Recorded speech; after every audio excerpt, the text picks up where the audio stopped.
और अली हैदर को भी किया है। ये दोनों जो हैं वो रिकॉर्डिंग करके बाकी सारे बच्चों को सेंड ज़रूर कर दें। जी बेटा, मैं आप लोगों को ये बता रहा था कि ये टॉपिक दोबारा रिवाइज करने का इसकी वजह ये थी कि आप लोगों को ये ऐसे लिखने में एक ज़्यादा एक्सपर्टीज़ या परफेक्शन मिले, आप लोग इसको लिखने के काबिल हो सकें। नैरेटिव का मतलब होता है एक कहानी।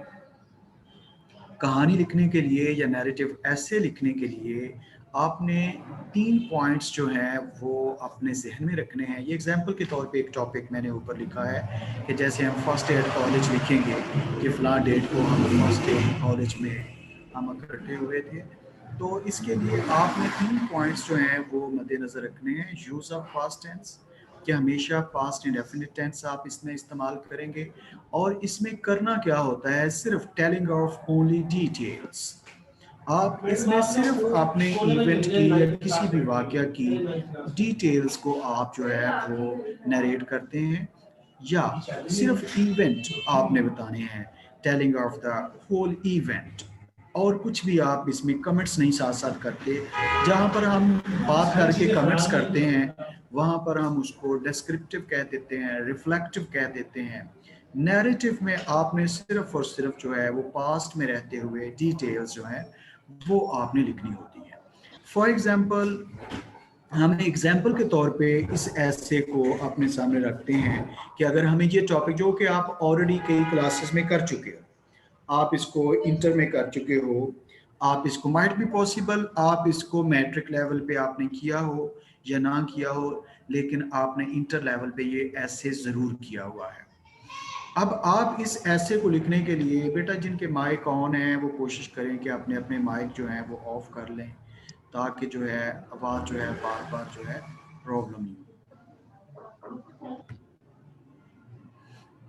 या फिर ऐसा करते हैं कि मैं सबके माइक ऑफ कर दूं और एंड पे फिर आपको टाइम दे दूं कि आप लोग जो है क्वेश्चन कर लो, तो वो फिर आप लोगों के लिए इतना ज़्यादा जो है प्रोडक्टिव नहीं होगा लेक्चर, जो कि मैं जितना मैं करवाना चाहता हूँ।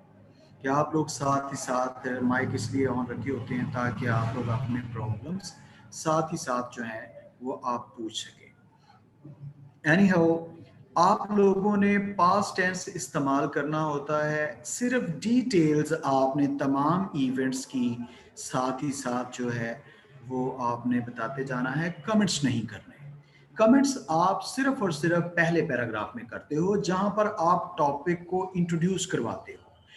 टॉपिक या ऐसे के कितने पार्ट्स होते हैं इसके बारे में हम ऐसे की टाइप्स में पहले ऑलरेडी बहुत डिटेल से बात कर चुके हैं कि 3 पार्ट्स आपके ऐसे के होंगे। पहला इंट्रोडक्शन का, दूसरा उसके मेन बॉडी, और तीसरा उसका कंक्लूजन का।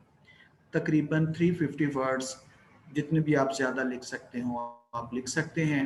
और जो अच्छे बच्चे होंगे, मेहनत करने वाले होंगे, वो हर पैराग्राफ में एक कोटेशन, प्रोवर्ब या किसी का सेंग वो आप कोट करेंगे ताकि आपको ज़्यादा मार्क्स मिल सके। आप लोगों का आप लोगों का मिड टर्म जब होगा उसमें भी नैरेटिव ऐसे ज़रूर आएगा। आपका फाइनल टर्म का पेपर होगा उसमें भी नैरेटिव ऐसे जो है वो ज़रूर आएगा।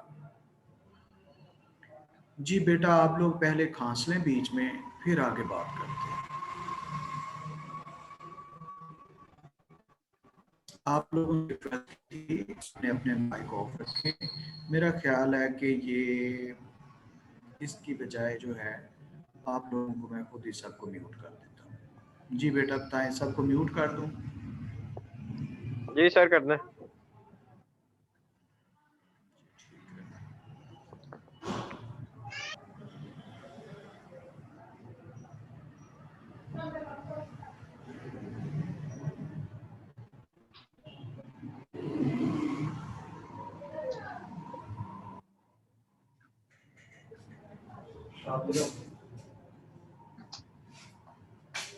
यानी बैठे यार।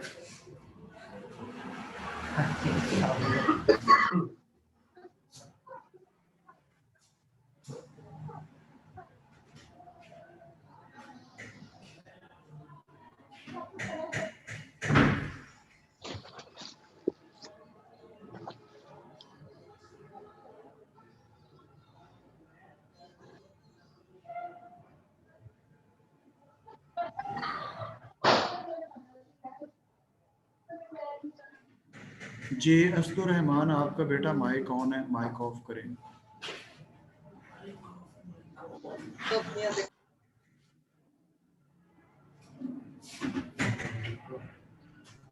आरटीएक्स का भी माइक ऑन है।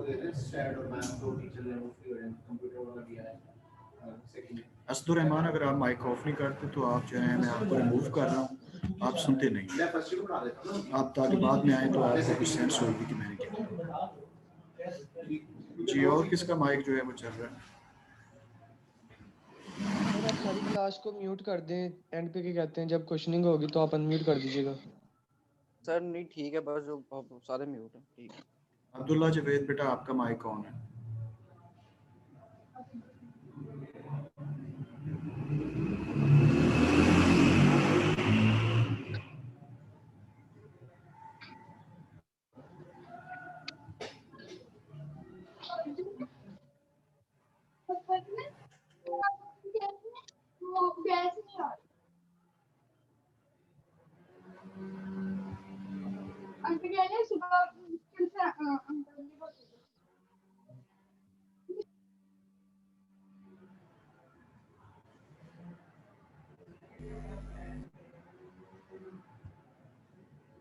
जी, तो आप लोगों को ये मैं एक्सप्लेन कर रहा था कि आप लोगों ने इस ऐसे में महज पास्ट इंडेफिनिट टेंस आपने इस्तेमाल करना है और सिर्फ आपने डिटेल्स जो है वो आप लोगों ने सेंड करनी होती है, लिखनी होती है। आप इसमें कमेंट्स नहीं करते, कमेंट्स सिर्फ और सिर्फ इंट्रोडक्शन वाले पैराग्राफ में आप कर सकते हैं। जस्ट लाइक इसी को माय फर्स्ट ईयर कॉलेज को अगर हम लिखते हैं तो हम इसका इंट्रोडक्शन कैसे करेंगे, इसमें हम कमेंट्स कैसे कर सकते हैं।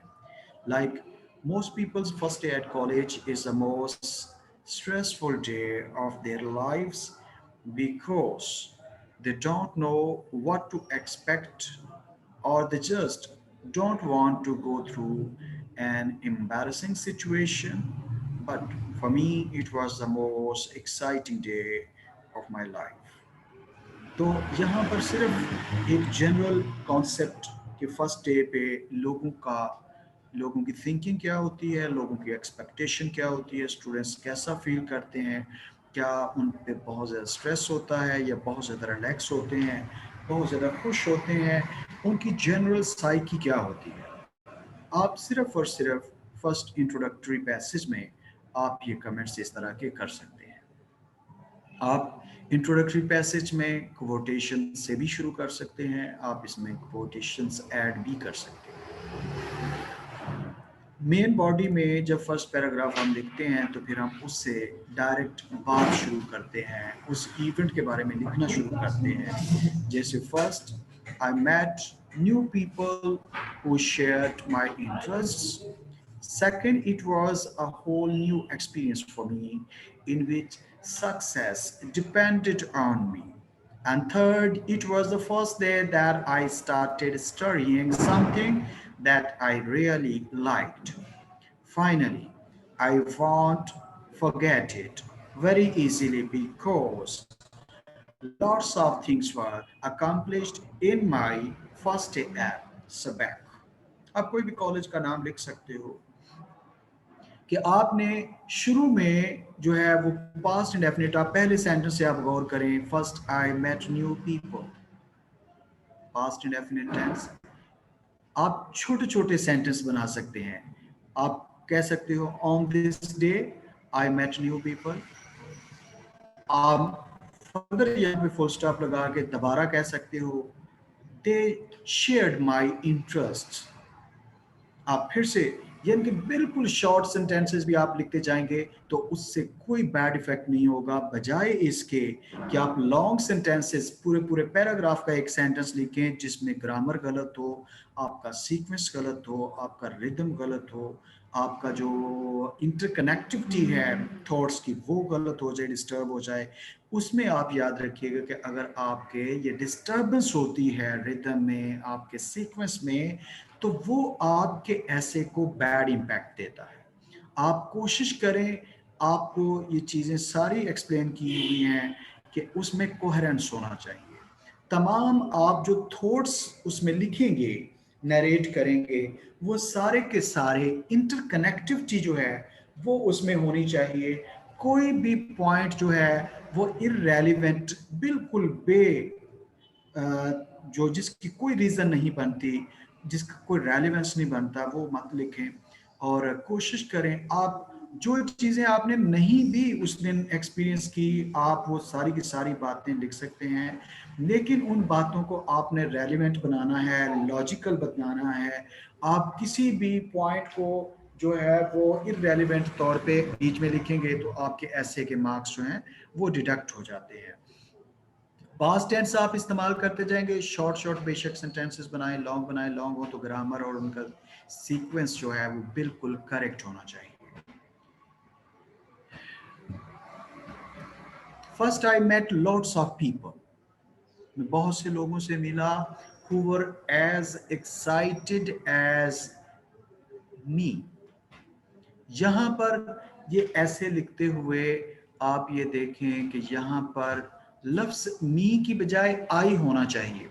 मैंने आप लोगों को करेक्शन सिखाते हुए कहा था कि आप लोग जो है वो ऐसे राइटिंग में अगर कोई ग्रामेटिकली मिस्टेक हो जाती है, जो कि पार्ट्स ऑफ स्पीच के लिहाज से करेक्शन है, वो गलत हो जाती है तो वो इग्नोर हो जाती है। जैसे यहाँ पर who were as excited as me, who were as excited as I, तो हम आई का वर्ड भी लिख सकते हैं और मी का वर्ड भी आप लिख सकते हैं।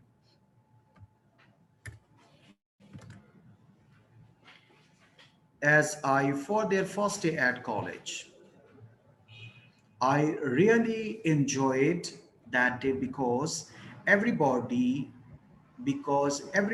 I talked to, क्योंकि जितने लोगों से भी मैंने बात की थी वर पीपल, वो लोग थे who were going to study English language या English literature with me। आप English language लिख लें, आप English literature लिख लें with me, so we shared the same interest, इसलिए हम सब लोगों का इंटरेस्ट सेम था। My new friends and I talk a lot that day about the first things that crossed our minds। उस दिन हमारे ज़हन में जो जो बातें भी थीं, हम लोगों ने एक दूसरे के साथ बातें शेयर की, and then we exchanged our emails। हमने एक दूसरे को अपने ईमेल बताए, अपने कॉन्टेक्ट्स बताए, ताकि हम एक दूसरे से राब्ते में रह सकें। In my case, I tried to look for the people who were completely interested in the program। मैं उन लोगों में ज़्यादा उनको सर्च कर रहा था जिनका सेम सब्जेक्ट था, सेम प्रोग्राम था, the ones that were 100% of what they were doing and they were not going to drop out the program in a few months। खास तौर पे ऐसे दोस्त बनाने की कोशिश की जा रही थी जो कि थ्रू आउट 4 years कहीं पर भी ड्रॉप आउट ना करें, क्योंकि आप लोग भी एक्सपीरियंस करेंगे कि आगे चलते हुए माइट भी पॉसिबल किसी भी वक्त कोई भी दोस्त जो है क्लास को ड्रॉप आउट करके चला जाए, किसी को प्रॉब्लम हो सकती है ड्रॉप आउट कर जाए।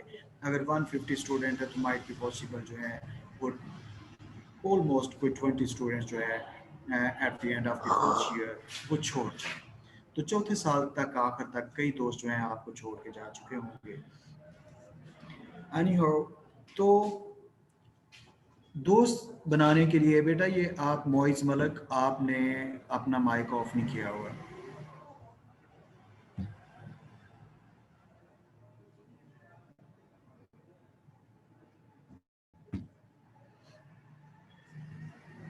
Second, for me it was an amazing experience।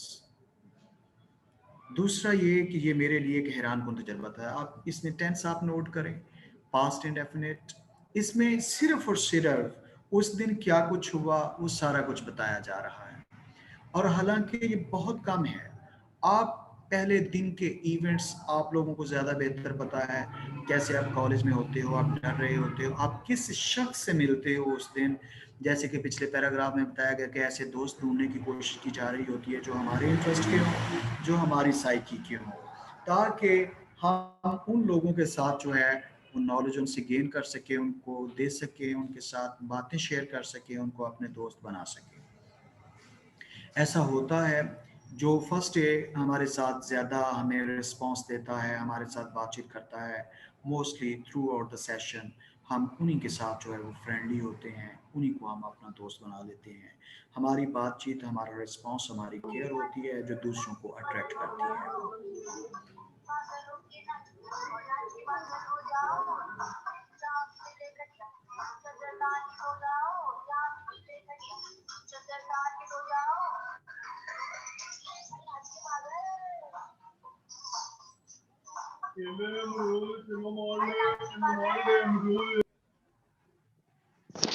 Sir इसको बाहर निकालते हैं, ये पता नहीं कौन कौन है ये। है?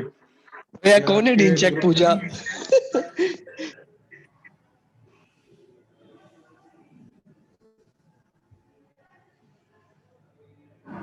जी, कर दिया रिमूव। मैंने और नहीं भी ना कोई किया सर। आपकी क्लास से? अरे आप इसके ऊपर क्लिक करेंगे ना तो ऑप्शंस आएंगे, इसको रिमूव कर दें, रिमूव एंड रिपोर्ट, जी जी कर दें। जी दोबारा कर नहीं आ दिया रिमूव। सकेगा। जी ठीक है, रिपोर्ट तो नहीं किया, अलबत्ता रिमूव कर दिया ताकि अगर दोबारा आता है तो बेटा कोशिश किया करें आप लोग अपने।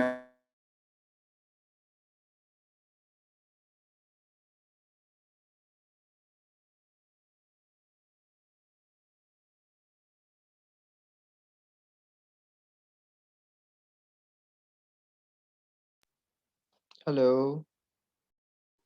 सर का एकदम से कनेक्ट तस्वीर क्या रुक है गई ये है। वो सर कनेक्ट चला गया। यार अरे प्लीज यार अच्छा, ऐसे मत करो, मैं ना क्या करो मु, यार, खुदा का मुझे एकदम से प्लीज। लगा मेरा नेट चला गया। उस वो कौन था लड़का यार कोई ये जो पूजा यार ढिंचैक क्या पूजा। कर वो ढिंचैक पूजा थी, ढिंचैक पूजा। सेल्फी मैंने ले ली आज। नहीं नहीं नहीं, स्कूटर वाला गाना भी तो है कहता उसका। नाच नाच के पागल हो। तो वो वैसे ही चल रही होगी ना जो भी कर रहा होगा कि नहीं?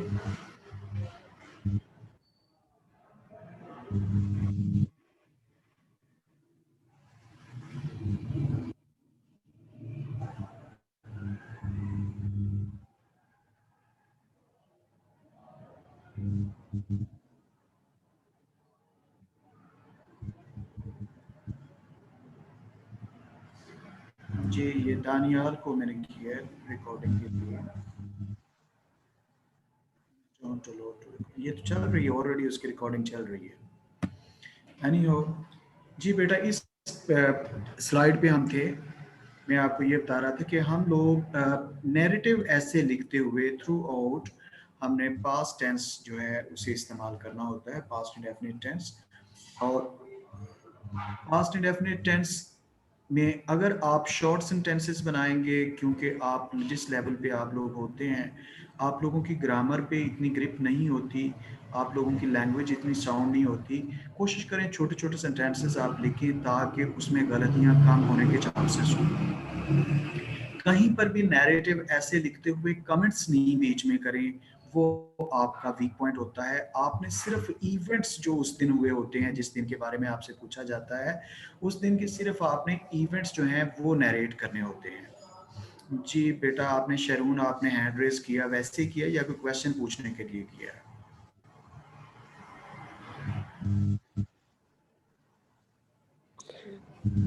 सर मैंने पूछना था कि अगर हम नेटिव ऐसे में या किसी भी ऐसे में छोटी मोटी ग्रामेटिकल मिस्टेक हो जाती है तो वो कहाँ तक हमारे मार्क्स बच जाते हैं अगर हम कोई मिस्टेक करते हैं।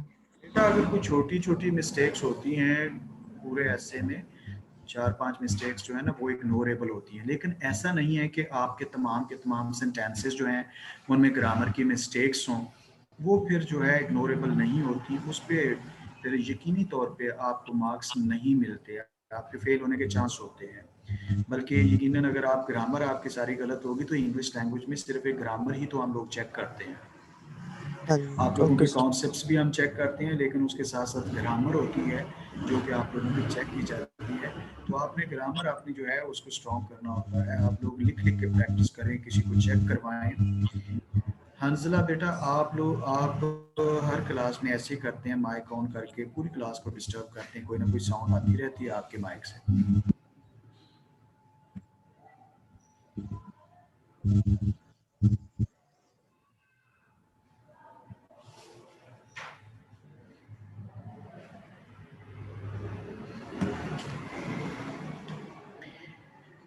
जी, यहाँ पे I was studying something that I really liked.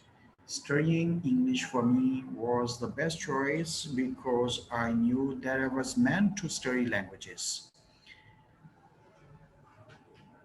Languages ये फर्स्ट डे के एक्सपीरियंस और फर्स्ट डे कैसे लोग पसंद थे, तो कहते हैं कि पहले दिन जो इंग्लिश पढ़ने वाले लोग थे उन सबको देखना और फिर ऐसे दोस्त जो कि थ्रू और पूरे 4 साल में ड्रॉप आउट होने के जिनके कम चांसेस होते थे, ताकि उन लोगों के साथ जो है वो नॉलेज उनको गिव एंड टेक करने में एक आसानी हो, उसके लिए भी फ़ायदा हो, खुद के लिए भी। तो ये फर्स्ट डे बहुत मैटर कर रहा होता है। एक तो आप कॉन्सेप्ट्स कोशिश करें कि उस दिन के इवेंट्स जो है वो फ़ौरन सोच लें कि मैंने उस दिन के कौन कौन से इवेंट जो हैं वो बताने हैं। 3-4 इवेंट कम अज़ कम ज़रूर उसमें लिख लें। एक फ्रेंड्स के बारे में कोशिश करें, वहाँ पर लोग कौन कौन से आपको अच्छे लगे, उनसे आपने क्या बात की, और फिर एक जगह के बारे में, यानी कि कॉलेज है तो कॉलेज के बारे में, कोई और जगह है तो उसके बारे में। फिर चीज़ें होती हैं, पर्सन, प्लेस एंड थिंग्स, तीनों के बारे में कोशिश करें। फिर कुछ इवेंट्स हो रहे होते हैं फर्स्ट डे को। बाज़ बात ऐसा होता है कि फर्स्ट डे जैसे आप लोग कॉलेज में आते हो तो जो आपके सीनियर्स होते हैं वो आप लोगों को तंग करने के लिए, मिमिक्री करने के लिए, आप लोगों को फूल बनाने के लिए आ जाते हैं। तो वो भी आप लिख सकते हो कि फर्स्ट डे आपके सीनियर्स ने, बेशक उन्होंने बहुत बुरा किया हो, जब आप ऐसे लिख रहे होते हैं तो कोशिश करें, बेहतर है कि आप अच्छी अच्छी बातें ही लिखें, कोई नेगेटिव पॉइंट्स जो हैं वो ना लिखें। नेगेटिव पॉइंट्स भी लिखने पर आपके मार्क्स पे कोई इम्पैक्ट नहीं पड़ता, क्योंकि आपको फ्री हैंड दिया जाता है कि आपने फर्स्ट डे जो है कॉलेज में कैसा रहा उसके बारे में लिखना है। तो आप जैसी भी चीज़ें आप लिखेंगे, लेकिन उसमें ग्रामर, लैंग्वेज जो है वो बिल्कुल करेक्ट हो, तो उसमें आपको अच्छे मार्क्स जो है वो मिलते हैं। Study English for me was the other new thing is that succeeding depended exclusively on me. अगली ये बात थी कि कामयाबी जो थी कॉलेज में वो मुकम्मल तौर पर मुझ पर डिपेंड करती थी। Nobody was going to be pushing me to study. कोई भी बंदा मुझे स्टडी करने के लिए पुश करने वाला नहीं था, और टू प्रिपेयर माई होमवर्क, या मेरा होमवर्क करने के लिए कोई भी रेडी नहीं था मुझे प्रिपेयर जो है हेल्प करने के लिए। This new stage in my life was totally new for me and it was something that I had to get used to. Anyhow, आप जो भी लिखें उस फर्स्ट डे के बारे में सारे का सारा पास्ट इंडेफिनिट, इस जो मैंने स्लाइड्स आपके लिए ये रखी हुई है, ये भी एक स्टूडेंट का लिखा हुआ ऐसे है जिसमें आप देख रहे हैं कि कुछ ग्रामेटिकली मिस्टेक थी, मैंने पहले भी कुछ रिमूव की, कुछ ये साथ साथ रीड करते हुए भी कर रहा हूँ। तो छोटी छोटी मिस्टेक्स जो हैं वो इग्नोरेबल होती हैं, लेकिन मेजर मिस्टेक्स जो हैं वो इग्नोरेबल नहीं होती। तो आप इस तरह के ऐसे भी लिखते हैं तो that would give you very good marks. आप लोगों को मेन आज के इस लेसन का, चैप्टर का, इस लेक्चर का मकसद ये था कि आप लोग नैरेटिव ऐसे को बार बार समझ लें कि आपने नैरेटिव ऐसे लिखना कैसे है। मैं बार बार बातें रिपीट कर रहा हूँ, past indefinite, past indefinite, past indefinite tense आप जो है वो अपना अच्छा करें। अच्छा करने के लिए भी सिंपल आप बात याद रखने के सब्जेक्ट के बाद सेकंड फॉर्म है। लॉन्ग सेंटेंसेस ना लिखें अगर आपकी ग्रामर साउंड नहीं है। अगर आपकी ग्रामर अच्छी है तो आप लॉन्ग सेंटेंसेस लिखें। पास में रहते हुए इवेंट्स आपने नरेट करने हैं, उस दिन आप किस शख्स से मिले सबसे पहले, किससे लास्ट पे मिले, किसने क्या कहा, ये सारी चीज़ें आप जो है वो पास्ट इंडेफिनिट में लिखेंगे। हालांकि आप अपनी नॉर्मल लाइफ में डेली ये जो नरेशन है करते रहते हैं। आप लोग किसी से चैट कर रहे होते तो आप सारे का सारा बता रहे होते, फलां ने ये कहा, फलां ने वो कहा, मैं आज फलां जगह पे आ, आज मैं फलां जगह पे गया, आज मैंने ये खाया, ये किया, ये सारी बातें आप नरेट कर रहे होते हो, सारी की सारी पास्ट में कर रहे होते हो। लेकिन जब बारी आ जाती है एक मजमून लिखने की, फिर आप कहते हो कि हम लिखें क्या। जब आप हर रोज़ बातचीत करते हो, जब तक बोलते रहते हो किसी ना किसी से, तो आप लोग तो मोस्टली करते ही नरेशन हो, दूसरों के बारे में बातें करते हो। तो उसी तरह से आपने जब ऐसे लिखना है, आपने एक दिन की सिर्फ पूरी कार्रवाई लिखनी होती है, और एक दिन की पूरी कार्रवाई में बहुत कुछ होता है लिखने के लिए। उस पूरी रूटीन लाइफ जो एक दिन की होती है उसको अगर आप अरेंज करके वेल मैनेज करके आप लिखते हैं तो वो आपका ऐसे जो है वो 7 to 1000 वर्ड्स का बन जाता है. Third, it was the first day I started studying something that I really liked. I have always liked languages, not just English, but I always कि यहाँ पर भी मैंने पहली क्लास को पढ़ाते हुए कुछ मिस्टेक्स निकाली. यहाँ पर अभी भी ये मिस्टेक है कि जब हम बट लिखते हैं तो एक तो बी स्मॉल और फिर कोई कंजंक्शन और इस्तेमाल कॉमा भी इस्तेमाल नहीं करते. But I always said to myself that the first one that I was going to learn would be English. कि मैं सबसे पहले जो चीज़ सीखूंगा was going to learn word be English. ये सेंटेंस भी पूरे का पूरा जो है वो गलत है. यहाँ पर ये सारे का सारा सेंटेंस जो है यहाँ पे फुल स्टॉप और आगे ये सारे का सारा सेंटेंस जो है एलिमिनेट किया जा सकता है. तो ये मिस्टेक्स जो हैं वो ऐसी आप भी कर सकते हैं अपने ऐसे लिखते हुए. ये भी एक स्टूडेंट का है, उसी को आपके लिए एग्जाम्पल के तौर पे दिया हुआ है. Although I didn't speak much English, I remember that on my first day I tried to practice my English as much as possible. जब आप लोगों का फर्स्ट डे होता है तो आप लोगों ने इंट्रोड्यूस करवाना होता है अपने आप को. हर टीचर आकर कह सकता है कि जी इंट्रोड्यूस योरसेल्फ. तो मोस्टली जो अच्छे बच्चे होते हैं वो इंग्लिश में अपने आप को इंट्रोड्यूस करवा रहे होते हैं. जो इंग्लिश में नहीं भी करवा सकते वो भी अच्छे होते हैं. लेकिन जब आपका सब्जेक्ट ही इंग्लिश हो तो उसमें ये कोशिश होनी चाहिए कि आप उसी लैंग्वेज में बात करें. तो आप उस लैंग्वेज का अच्छा इस्तेमाल करते हैं तो टीचर्स पे, सुनने वालों पे अच्छा इम्पैक्ट होता है. तो कहते हैं although I didn't speak much English, I remember, मुझे याद है, मुझे इंग्लिश इतनी आती तो नहीं थी मगर मुझे याद है that on my first day I tried to practice my English as much as possible. जितना पॉसिबल हो सकता था मैंने इंग्लिश को उतना प्रैक्टिस किया. यहाँ पर फिर आप देखते हैं कि बट लिखा उससे पहले कॉमा है तो ये कॉमा खत्म होगा. But it was difficult to find the person who dare to speak English.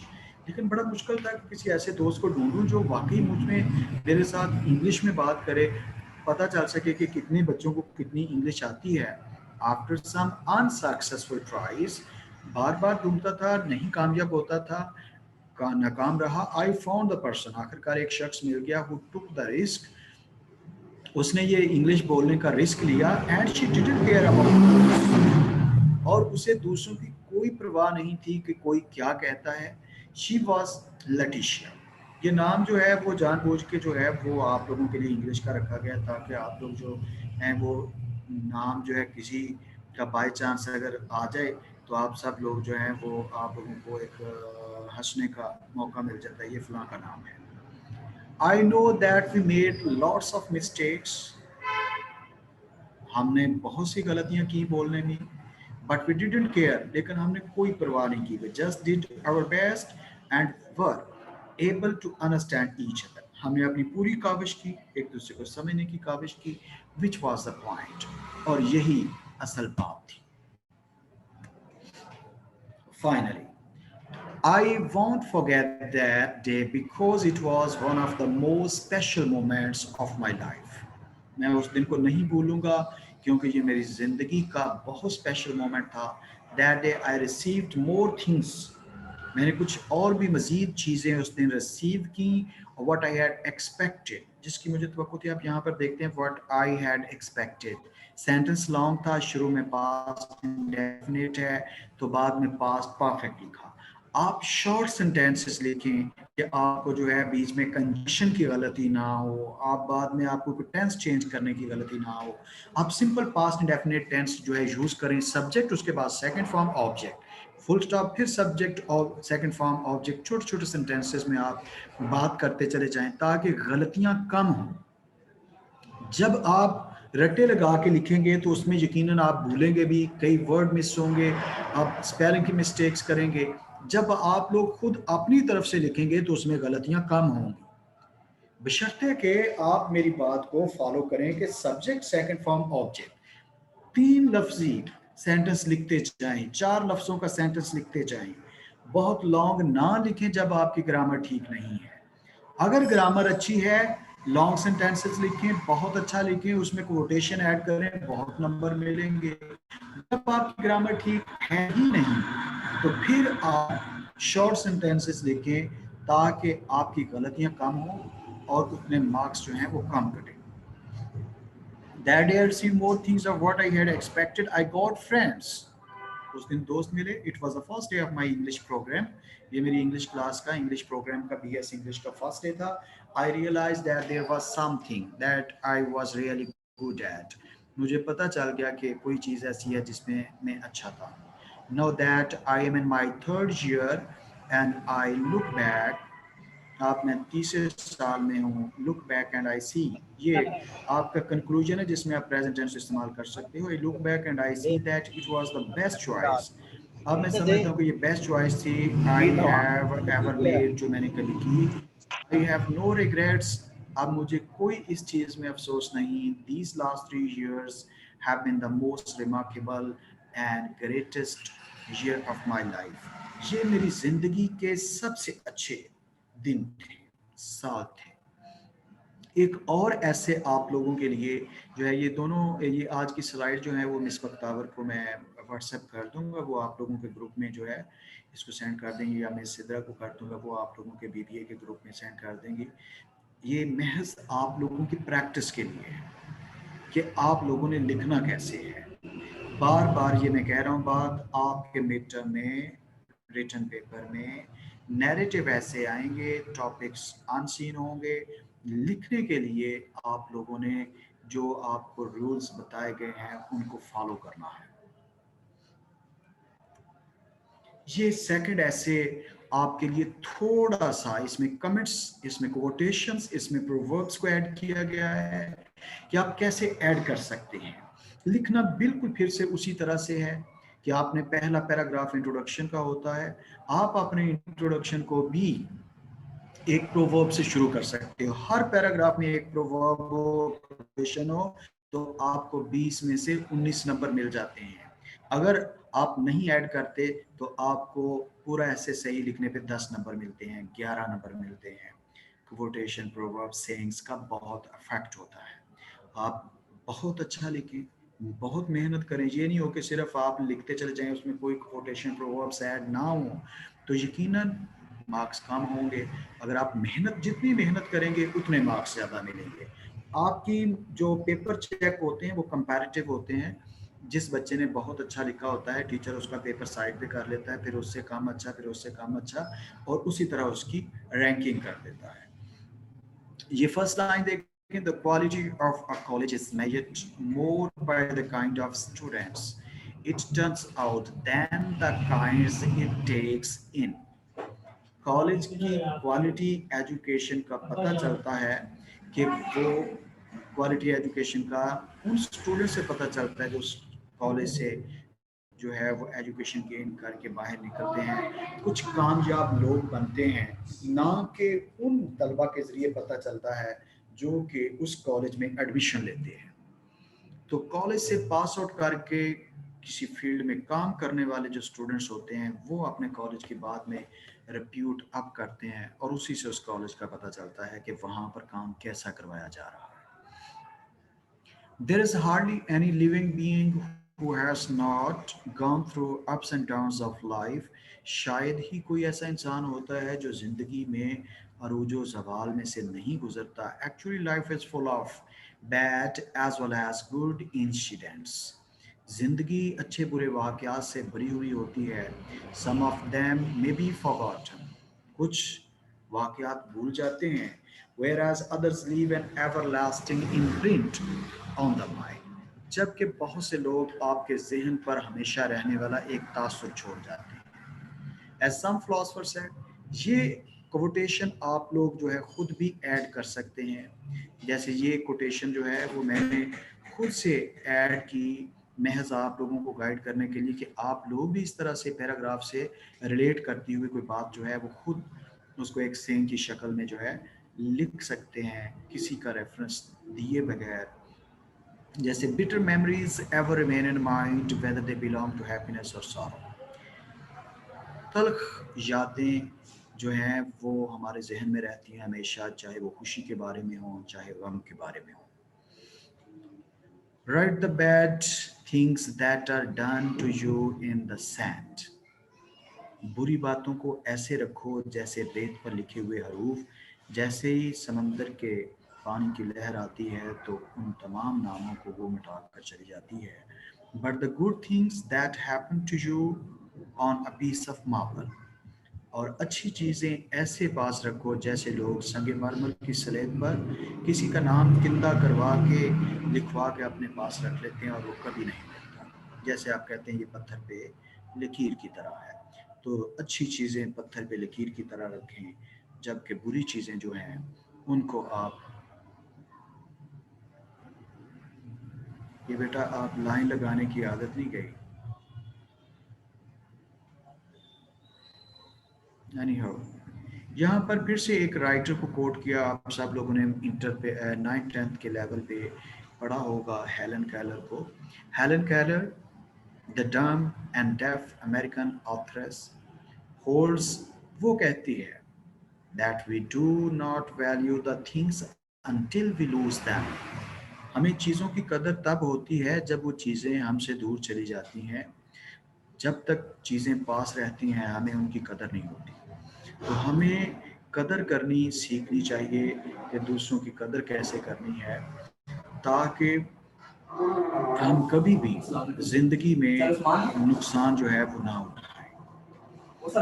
Her words echoed in my mind on my last day at college. उसके ये अल्फाज कॉलेज के लास्ट डे के मौके पर मेरे जहन में गूंजे. It was only then I realized how much I cherished the college I was going to leave.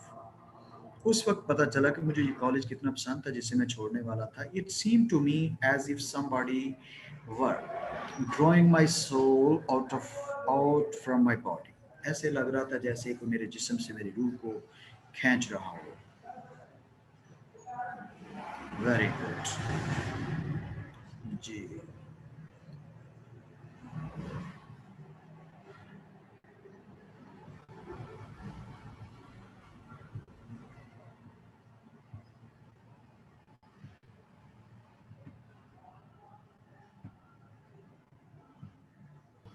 यहाँ पर ये कि हर words echoed in my mind on my last day at college. College के आखिरी दिन इसके अल्फाज मेरे जहन में गूंजे. It was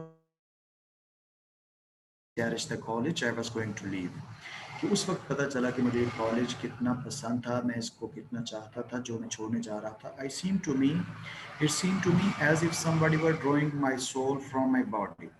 ऐसे लगता था जैसे कोई मेरे जिस्म से मेरी रूह निकाल रहा हो. I must acknowledge that I had spent the most valuable time of my life at college and right. मैंने ये तस्लीम करता हूँ कि मुझे वाकई ये मेरे 3 साल 4 साल जो कॉलेज में गुजरे ये मेरी ज़िंदगी का बहुत अच्छा वक्त था और ये एक एसेट बन के हमेशा मेरी मेमोरी में रहेगा. मेन बॉडी में आप पैराग्राफ लिखते हो उस दिन से रिलेटेड जो इवेंट्स हुए हों. 3-4 इवेंट्स अगर आप तरतीब से लिख देते तो आपका ऐसे कंप्लीट हो जाता है. जैसे on my last day at college I reached college eight 9 AM कि 9 बजे कॉलेज पहुंचा. आप यहाँ पर फुल स्टॉप अगर लगा देते हैं दोबारा आप सेंटेंस जो है वो फिर से बना सकते हैं. To attend the farewell party को मैं अटेंड करने गया था which our juniors had arrange for us, जो हमारे जूनियर्स ने हमारे लिए अरेंज की थी. I went to the auditorium, मैं ऑडिटोरियम में गया where all my friends and fellow students, जहाँ पर मेरे तमाम दोस्त और बाकी तमाम तालिब इल्म had gathered, इकट्ठे हुए थे. It was for the first time, ये पहली बार हुआ that students were not in their uniforms, कि students यूनिफॉर्म में नहीं थे. अब happy, मैं खुश था that I had availed myself of college opportunity, कि मैंने कॉलेज का जो अपॉर्चुनिटी था उससे फ़ायदा उठाया. सक्सेसफुली, बड़ी कामयाबी से, बट यहाँ पर लफ्ज़ बट और कॉमा ख़त्म, but I was also sad, लेकिन मैं सैड भी था, परेशान भी था, अफसरदा भी था, because I was going to leave the place I valued high, क्योंकि मैं उस जगह को छोड़ने वाला था, छोड़ के जा रहा था जिसको मैं बहुत वैल्यू देता था, बहुत पसंद करता था। As the principal entered the auditorium, जैसे प्रिंसिपल ऑडिटोरियम में दाखिल हुआ, all the students and teachers, तमाम स्टूडेंट्स और teachers rose from their chairs, अपनी अपनी क्लासेस चेयर से उठे to welcome him, उसे खुशामदीद करने के लिए। The ceremony started with the verse from the Holy Quran. ये तकरीब कुरान पाक की आयात की तलावत से शुरू हुई। Then one of our juniors made the farewell speech. फिर हमारे जूनियर में से एक साथ स्पीच की, फेयरवेल की हमारे बारे में। The speech represented the feelings of our dear juniors for us. उसकी तकरीर में उन तमाम जूनियर्स के जज्बात थे जो वो हमारे लिए रखते थे। It appreciated, और इस तकरीर के ज़रिए उन्होंने अप्रिशिएट किया, द गाइडेंस, उस रहनुमाई के लिए, we had given to our juniors, जो रहनुमाई हमने अपने जूनियर्स को दी। The speaker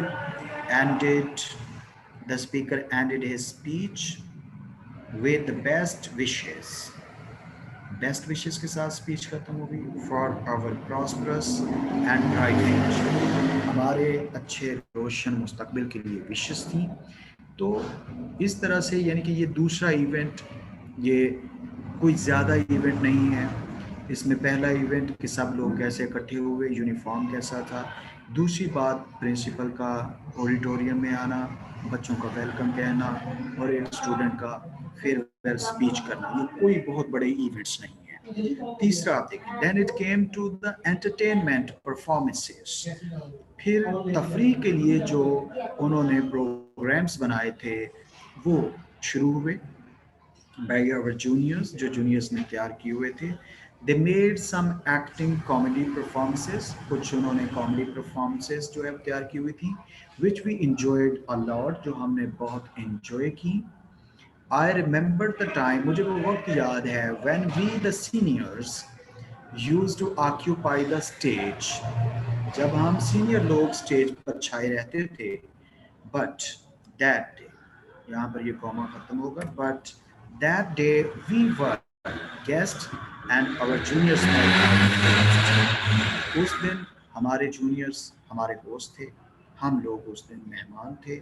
they were going to replace us, वो हमारी जगह लेने वाले थे। And we were departing with fine impressions, हम अच्छे तासुरात के साथ उस कॉलेज को छोड़ के जा रहे थे।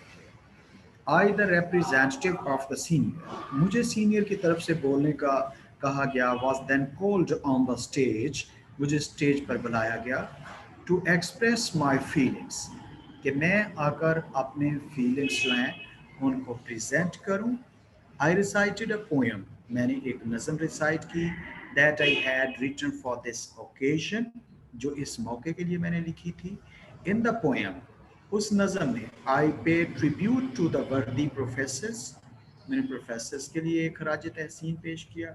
हु हैड एनलाइटेंड अस, जिन्होंने हमें शऊर बख्शा, आगाही दी, जानकारी दी। And infused in us a thirst for knowledge, और इल्म के लिए जो प्यास है, लगन है, वो हमें उजागर की। I also thank the principal and our juniors, मैंने प्रिंसिपल्स का भी थैंक किया और जूनियर्स का भी, for all they had said about us, उन्होंने जो कुछ हमारे बारे में कहा उसके लिए शुक्रिया अदा किया। आपने देखा कि इसमें अभी तक आपके पास 4 इवेंट, जो उनमें से मेन एक इवेंट कॉलेज में आना, वो भी इवेंट नहीं है कि आप कॉलेज कैसे आए, कैसे यूनिफॉर्म थे, किस तरह बैठे हुए थे, प्रोग्राम का आगाज़ कैसे हुआ, प्रिंसिपल को कैसे वेलकम किया गया, और फिर परफॉर्मेंसेस के बारे में बताया गया।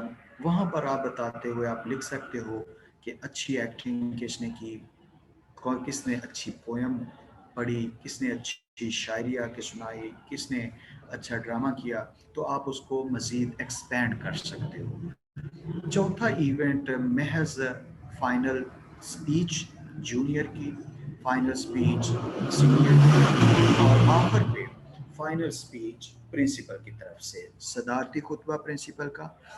Then the principal made his goodbye speech, आप फेयरवेल स्पीच भी कह सकते हो, खुदा हाफिज के लिए गुड बाय भी आप लिख सकते हो। तो फिर प्रिंसिपल ने आकर स्पीच की, he gave some valuable pieces of advice, उसने कुछ बहुत अच्छी वैल्यूएबल एडवाइस की and wished a continued success for our future, और हमारे फ्यूचर के लिए, कामयाबी के लिए विशेष। ही एडवाइज्ड अस, उसने हमें एडवाइस किया that purpose of life is to live a life of purpose, जिंदगी का मकसद, एक बामकसद जिंदगी गुजारना। As long as you live, जब तक आप जिंदा रहते हैं, जीते जागते हैं, keep learning how to live, सीखते रहें जिंदगी को कैसे गुजारना है। At the end of the ceremony, तकरीब के आखिर पर, we enjoyed high tea with the principal, professors and the juniors. तो हमने हाई टी एंजॉय की प्रोफेसर्स के साथ, अपने जूनियर्स के साथ, प्रिंसिपल के साथ, सब घुल मिलकर, कैसे जैसे कि एक शादी पे, वलीमे पे, रिसेप्शन पे आप लोग एंजॉय करते हो। The object of education is to prepare the young to educate themselves throughout their life. तालीम का मकसद is to prepare the young, नौजवान लोगों को प्रिपेयर करना है to educate themselves throughout their life, अपनी पूरी जिंदगी अपने आप को एजुकेट करते रहे। रॉबर्ट मेनर्ड ने कहा। आप भी इस तरह की कोटेशन जो हैं उनको ऐड कर सकते हैं।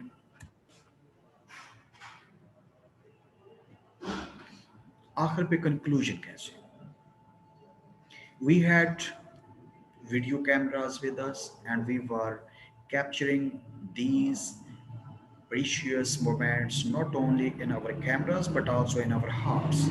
हमने ना सिर्फ उनको पिक्चराइज किया, फिल्माइज किया उन तमाम मोमेंट्स को, बल्कि हमारे दिलों में भी वो हमेशा हमेशा के लिए जो है वो रकम कर की, वो सारी बातें प्रिंसिपल की, जूनियर्स की, सीनियर्स की, वो सारी बातें हमारे जहन में रहीं। We also took autographs from the principal and our dear teachers, हमने अपने टीचर्स और प्रिंसिपल्स के फोटोग्राफ भी लिए। some of the students took the autographs on their shirts, कुछ ने अपनी अपनी शर्ट्स पर फोटोग्राफ लिए। these were the token of love and remembrance, ये उनकी मोहब्बत के, उनकी याद के लिए टोकन के तौर पे काम करेंगे, याद के तौर पे काम करेंगे। then we came to the time to live forever, फिर वो वक्त आया कि हम हमेशा हमेशा के लिए जुदा होने वाले थे। Our hearts were heavy with mixed feelings, मिले जुले जज्बात थे जो हमारे दिलों में थे। Farewell my friends, farewell my foes, my love with these, may care for those। तो ये मोहब्बत भरे अल्फाज के साथ, अच्छे बुरे सब के लिए, इनके साथ बात ख़त्म हुई। यहाँ तक बेटा ये दो ऐसे आपको दिखाने का मकसद आप लोगों को गाइड करना था कि छोटे छोटे, ये तो लॉन्ग सेंटेंसेस हैं, शॉर्ट सेंटेंसेस लिखें और ग्रामेटिकल मिस्टेक से बचें, पास्ट टेंस यूज़ करें। 3-4 इवेंट्स जिस दिन के बारे में आपको कहा जाए, 3-4 इवेंट्स, 3-4 बातें उस दिन के बारे में आप लिखें तो ऐसे पूरा हो जाता है। ज़रूर बर ज़रूर हर एग्ज़ाम में नैरेटिव ऐसे आता है, मिड टर्म हो, फाइनल टर्म हो, कोई भी हो। जी बेटा, आपको टाइम दिया जाता है यहाँ पर आप लोगों के क्वेश्चंस का। आई थिंक कि इस क्लास के बाद आपका मिड टर्म का एग्ज़ाम होगा, आपके प्रेजेंटेशन के लिए आपको मैसेज चला जाएगा और आप लोग अपनी एक एक असाइनमेंट ज़रूर प्रिपेयर रखें और प्रेजेंटेशन पावर पॉइंट पे प्रिपेयर रखें। हर बच्चे से, चाहे एग्ज़ाम से पहले चाहे एग्ज़ाम के बाद, आप लोगों से प्रेजेंटेशन ली जाएंगी, उनके मार्क्स शामिल किए जाएंगे। एडमिन से डिस्कस करके मैं उनसे डिस्कस कर लूँगा और फिर आप लोगों से प्रेजेंटेशन के लिए आप लोगों को मैसेज चला जाएगा, चाहे आपका रिटन पेपर से पहले हो या रिटन पेपर के बाद हो। आपकी छुट्टियां आई थिंक के 2 तारीख से हो रही हैं, 10-11 तारीख तक तो मिड टर्म का पेपर होगा। मिड टर्म का पेपर, उसके मार्क्स तो शामिल होंगे, उसके साथ साथ आपकी प्रेजेंटेशन और असाइनमेंट्स के मार्क्स शामिल होंगे। वो आप लोग असाइनमेंट जो भी बनाएं उसी पे प्रेजेंटेशन बनाएं, उसी असाइनमेंट को आपने प्रेजेंट करना है। ये नहीं कि असाइनमेंट कोई और हो, प्रेजेंटेशन कोई और हो। वो आप लोगों ने पहले भी इस तरह के कोई करके आप लोगों ने सेंड की होंगी, लेकिन मैं आपको फर्स्ट डे से कह रहा हूँ वही प्रेजेंटेशन होगी, वही असाइनमेंट होगी। असाइनमेंट को ही आप पावर पॉइंट पे लेके आए, उसी के आपको मार्क्स दोनों चीज़ों के इकट्ठे मिलेंगे। जी बेटा, कोई क्वेश्चन हो आप लोगों के तो आप लोग पूछें।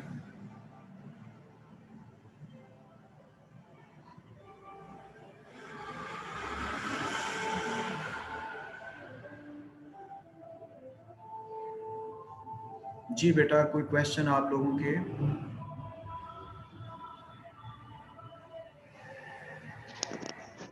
सर असाइनमेंट जो है आप बता रहे हैं वो लाजमी है कि पावर पॉइंट पे करनी है? मेरा बेटा, असाइनमेंट अलग से जब लिखनी है तो ज़ाहिर है आपने क्लास में समझाना भी तो है। आपका वाइवा होगा, आपने जो असाइनमेंट बनानी है उसी का वाइवा लूंगा ना आपसे। अगर ये कॉलेज खुल जाते हैं 11 तारीख को तो क्लास में होगा। अगर सर कॉलेज नहीं असाइनमेंट में क्या खुल, करना है?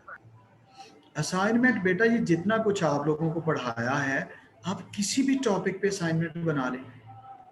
जैसे मैं आप लोगों को ये सर समझाता हूँ, लेक्चर सर करता कोई भी हूँ, टॉपिक हो? कोई भी टॉपिक जो आपके सिलेबस का है, ये जितना मैंने आपको पढ़ाया है, ये नहीं होगा कहीं और से उठा लें। जो पढ़ाया कुछ मैंने क्या है? आप लोगों को पढ़ाया है, पढ़ाया क्या है, आपको 6 किस्म के ऐसे पढ़ाए हैं। पार्ट्स ऑफ स्पीच सारे के सारे आपको उसकी करेक्शन सिखाई है, ये आपको पढ़ाया है। जो आपने आज तक जो है तमाम पार्ट्स ऑफ स्पीच की करेक्शन नहीं की थी, ये आपने कह दिया आज बेटा कि आपने सर पढ़ाया कोई क्या जो है। 6 ऐसे पढ़ाए वेरी उनमें से गुड, कोई एक ही बता दें। सर कोई एक सर नैरेटिव वो ऐसे कह बेटा रहा आप इस पे कर लेना। सर ये नाम से ही सर मुश्किल लग रहा है। सर चलो मेरी बेटा बात ठीक सुने, है, फिर पार्ट ऑफ आपको स्पीच। मुश्किल, आइए दूसरी दफ़ा नैरेटिव ऐसे आपको आज पढ़ाया गया। अगर आपको मुश्किल लग रहा है तो फिर आप बेटा, आपकी मर्जी है, आपको मैं क्या कह सकता हूँ। नहीं सर कोई आर्गुमेंट है दूसरा फिर बता चले। दें। सर मेरी बात सुनना, सर आप सर करेक्शन ऑफ वर्ब जो है उस वो तो इतनी ज़्यादा स्लाइड्स हैं, और माइक तो पीछे कर वो ले यार, सारे के माइक सारे, थोड़ा सा पीछे कर। वो सारी की सारी तो नहीं ना, मतलब एक बंदा प्रेजेंटेशन में मेरा प्रेजेंटेशन बेटा कर सका। देखें, वो 8 पार्ट्स ऑफ स्पीच हैं, उसमें से कोई भी एक पार्ट ऑफ स्पीच आप लें। जैसे वर्ब है, आप वर्ब ले लें, आप टेंसेस की करेक्शन ले लें, आप नाउन की करेक्शन ले लें, आप प्रोनाउंस की करेक्शन ले लें, किसी एक की ले लें। ऐसे की कोई एक टाइप लेके समझा दें। मैंने भी तो आज एक ही ऐसे की टाइप समझाई है। नैरेटिव ऐसे मैंने आज मतलब भी वो समझाया ना। जिस और सर आपने जो तकरीबन ऐसे की टाइप समझाई हैं उनमें से हम कोई भी सर अगर एक टाइप आप उठा के ना उस पे हमें असाइनमेंट बना लें। सर अगर आप हम एक पेज पे ना ऐसे की टाइप्स और टाइप्स के रिलेटेड जो एसेज आ सकते हैं, एक या दो, हम उससे हम बाकी खुद ही आइडिया लगा लेंगे किस टाइप के ऐसे हमने मतलब किस सेंस में लिखने। बंदा भूल जाता है ना, तो एक अगर आप लिस्ट बना देते, मेरा एक या दो बेटा ऐसे। वो, जी सुन ले मेरा बेटा, जो आपको इससे पहले स्लाइड सेंड की गई हुई है ना, टाइप्स ऑफ ऐसे, उसमें हर टाइप को एक्सप्लेन करने के बाद मैंने टॉपिक्स लिखे हुए हैं। Yes sir. आपने उनको पढ़ा सर ही ये नहीं है। सर ये इन्होंने नहीं पढ़ा। यही बात है ना सर कि वो जब जिसमें पढ़ेंगे सर जैसे ये नहीं। हम आप बता फेयरवेल, रहे हैं नाउन सर या फेयरवेल प्रोनाउन का में कोई सर एक आपने टॉपिक मैं है। मैं वो नहीं यार कह रहा सर, अटेंडेंस मैं लग कह रहा गई था है, कि कोई जो बताएगा? फॉर्मूलाज होते हैं, जैसे मेरा एक अलग बंदा एक पेज एक खोल वक्त में ले। बेटा एक बच्चा बोल ले। यार अहमद भाई को बात करने दो। जी अहमद भाई।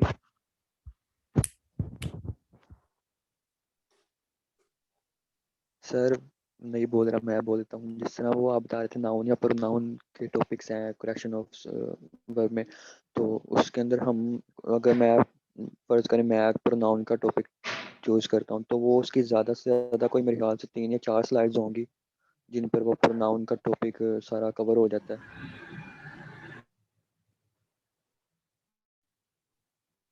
हेलो।